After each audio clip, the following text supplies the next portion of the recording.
घर का कुत्ता शेर होता है, अपने घर में कुत्ता भी शेर होता है। तो কুচবিহারের বাইরে ওকে কে চেনে? কলকাতায় গিয়ে করবেন, কলকাতার জঙ্গলে উনি শের, সেটাই প্রমাণ করে। উল্টো যদি হয়, জামা কাপড় খুলে ছেড়ে দিল, কলকাতাতে যদি হয় কি করতে পারবে? এরকম ভাবছেন তো? ক্ষমতা চিরদিন থাকে না। घर का कुत्ता शेर होता है।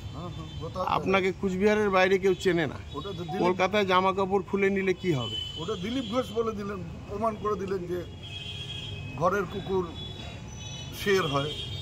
কারণ উনি তো বলতে পারতেন যে দিনহাটায় গিয়ে বা কুচবিহারে গিয়ে আমরা উদয়নগুলোর জামা কাপড় খুলে দেবো, কেউ কিছু করতে পারবে না। সেটা না বলে বললেন কলকাতার রাস্তায় যদি জামা কাপড় খুলে দেওয়া হয় তাহলে পরে ওকে কে বাঁচাবে বা ওই ধরনের কথা বলেছে। তো এটা বলতে পারলেন না যে এখানে এসে উত্তরবঙ্গের কোনো জায়গায় আমার জামা কাপড় খুলে দেবে, সেটা ক্ষমতা হলো না। কলকাতায় গিয়ে করবেন, কলকাতার জঙ্গলে উনি শের, সেটাই প্রমাণ করে দিলেন।